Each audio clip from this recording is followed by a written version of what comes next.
Hi everyone, this is Oyoyo here, bringing you a Magic Legends build guide. Today we'll be talking about the blue-red variation of the Quick Draw dot deck. There will be links in the description below of other colours of the build, and also you can see full runs of Mana Ring. The beauty of this build is that you can just spam one button while focusing on movement and the other keys.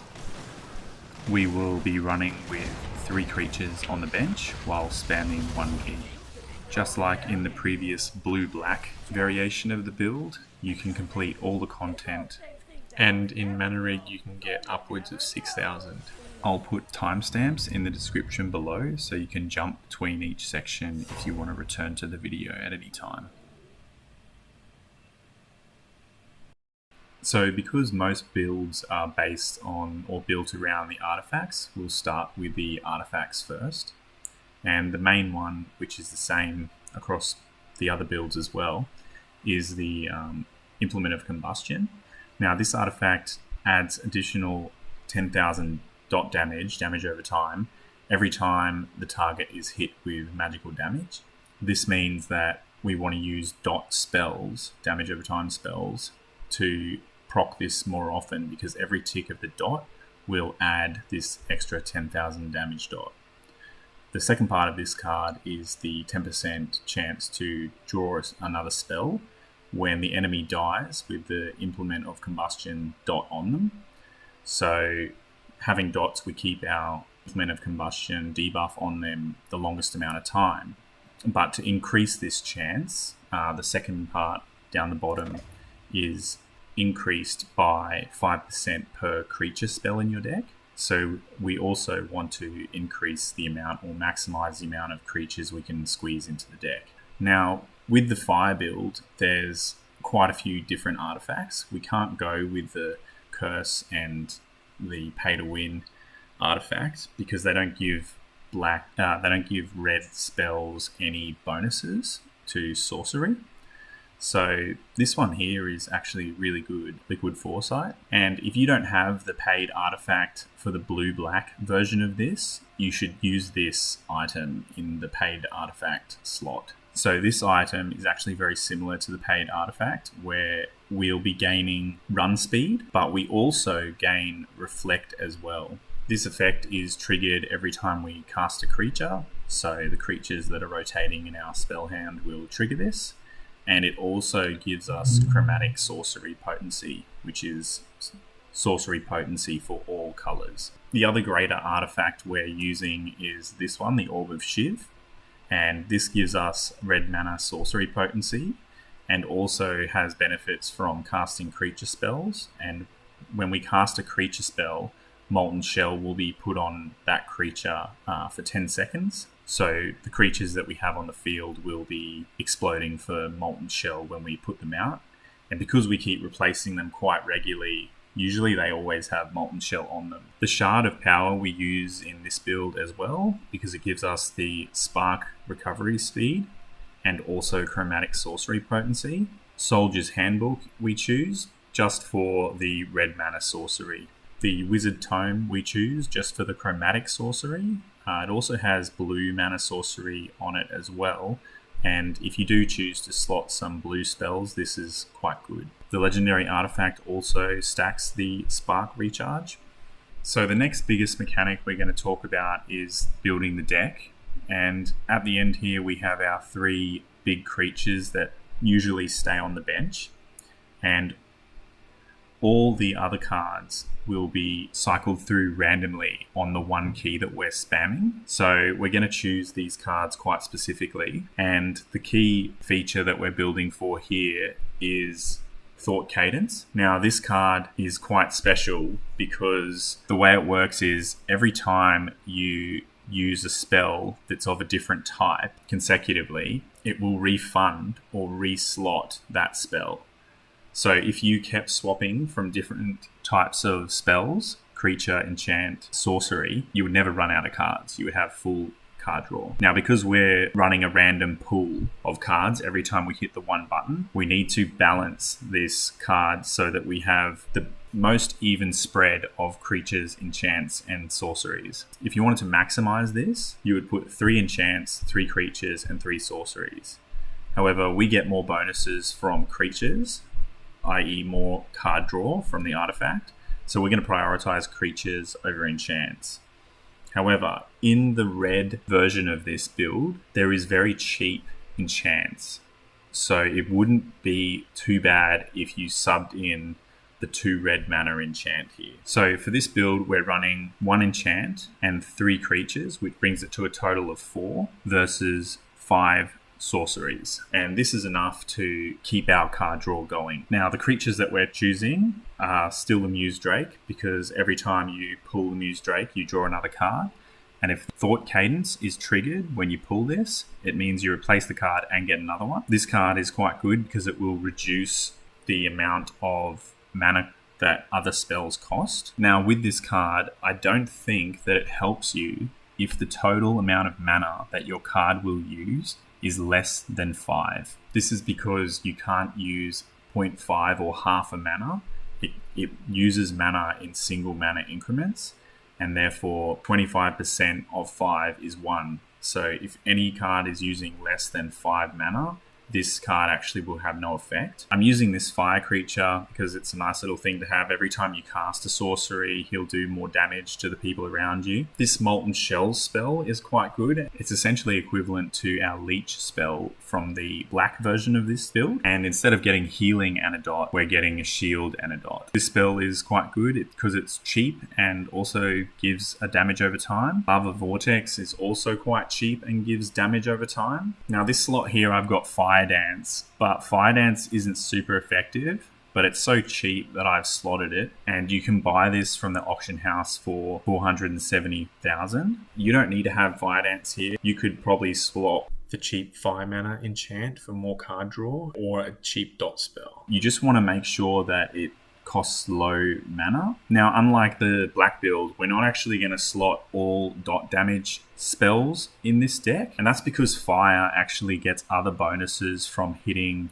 enemies that have dots on them. So in the last spell slot, I'm actually putting Magma Burst because it does huge damage to enemies that are affected by dots. So I'm throwing this one in here for the large damage that it gives us. Now, in this slot where I have Lava Vortex, I have tried putting Phantasmagoria and also the dragon, but I was finding, especially with the dragon, I think Phantasmagoria is more viable, and if you need more defense, I think Phantasmagoria is actually probably best in slot here. But when I was using the dragon spell, which is the best fire spell right here, I was finding it wasn't doing much damage, and the build seemed more clunky, like I was running out of mana, and I was actually hitting less score in Mana Rig when using this. So I think that they are overestimating the mana cost for how strong this spell is, and I don't think it's a good option in this build. In this slot, if you are not killing many enemies, like if you're against bosses or in an event which doesn't have many enemies to kill and refill your card draw, you want to use Concentrate, and that will mean that you can sustain your card draw even if there's not many enemies to kill. So now we'll touch on classes. So as with the previous build, Necromancer is still the way to go with any sorcery casting build. You get the sorcery damage potency, sorcery healing potency, and the key feature is the 5% healing of your max health over 3 seconds every time you cast a sorcery. So we're constantly getting this. So moving on to traits, we have Heart of the Iron Will, which is still probably the best trait in the game, because every time you die, you get invulnerable for a couple of seconds every 2 minutes. They seem to have nerfed reflect damage creatures, so it's not so vital to have this anymore. However, there's not that many good things, so I may as well take it. Because we're summoning creatures regularly, Might from Unity is really good, because every time a creature enters the battlefield, we gain lesser might. You should buy this from the auction house for 470,000. Psychic Prowess is okay for this build. It doesn't really do that much. Necrotic Burst is also an okay one, which also doesn't do that much. I'll probably be slotting the Demir passive in here when I get it. So as for equipment, because everybody has different traits on and different items unlocked, on the side here you will see the stats that we're actually going for if you don't have any of the pieces that go in this slot specifically. The main stat that we're looking for still with this build is Spark Regeneration. The other substats that you could probably slot if you don't have Spark Regeneration or to fill the other gaps is Health Regen Proficiency, Soul Steel Proficiency, Health Proficiency, Utility Proficiency, or Utility Recharge Speed. So the two most important items in this build is the chest piece and one of the amulets. These are both common items, so usually everyone has one. But the main piece that everyone needs is this one here.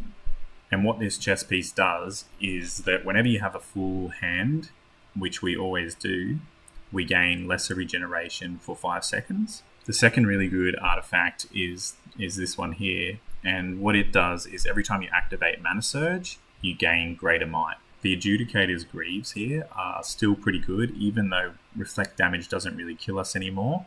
I'm still running it, but the other boot options are much more viable now. But whenever you drop below 50% health, there's a 50% chance to cast Judgment, and this will heal and damage enemies around you. Wild Seer's Boots is a good option if you're running more blue mana spells. This gives you blue mana sorcery. The Boots of the Pilgrim could be a good option because we have the chance to also gain greater swiftness every time we activate a utility spell. And Boots of the Pioneer could also be good because you can gain 25% reflect, and also activating your secondary, you gain lesser swiftness. I actually might just end up swapping in more Spark Recharge. For the gloves, the best option is the Scavenger's Arm Guard. This will give us, every time activating Mana Surge, 100 red mana sorcery potency for 20 seconds. 20 seconds is a massive time, so we'll always have it up. The head I'm also slotting for Spark Recharge. However, if you have the right traits unlocked, Helm of the Undying Fury is still very good because it gets double Spark Recharge bonuses, or the Scavenger's Head Wrap because of the additional card draw. The second amulet I'm using is also just for Spark Recharge. If you have enough Spark Recharge, this is a very good amulet to use in the slot because it gives you plus 500 red mana debuff rating for 10 seconds every time you kill an enemy with your utility. I'll now give a brief demonstration on the build. So I start with the 3 big creatures on the bench. And I'll just build up and then I'll start spamming the one button at the bottom, A. I like to play using controller because it auto-aims a lot of abilities, but it can miss sometimes and target the wrong thing.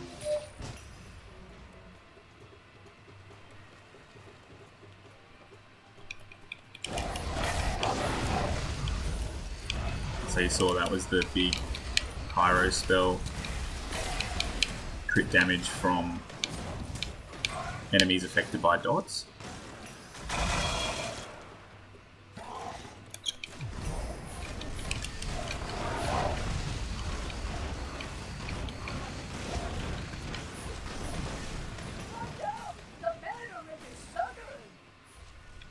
Now, I don't usually pull the big ones out, but if you want to pull them out in a longer mission or maybe in the overworld, you can, and then just slowly rotate them back to the bench, and then you can start your single button spam again.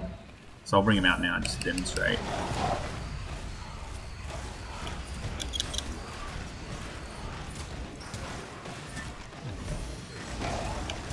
Alright, so they're all out, and I'll start slowly cycling through.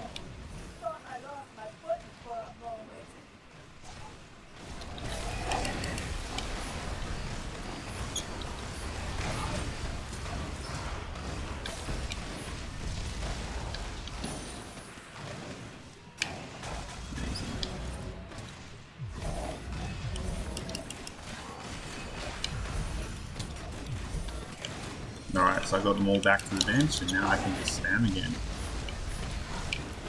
And you want to try and move and stand on top of the enemy, because you've got a lot of AoE that goes directly off your character.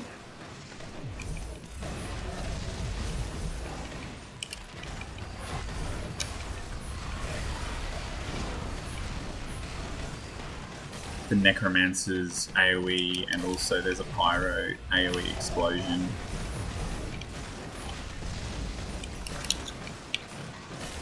I hope you enjoy the build or have gained some inspiration from it.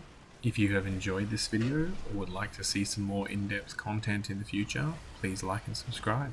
If you have any questions or recommendations on how to improve the build, please leave a comment below and I'll get back to you as soon as possible. The next build I'll be covering will be the green variant of the Quick Draw dot deck. See you next time.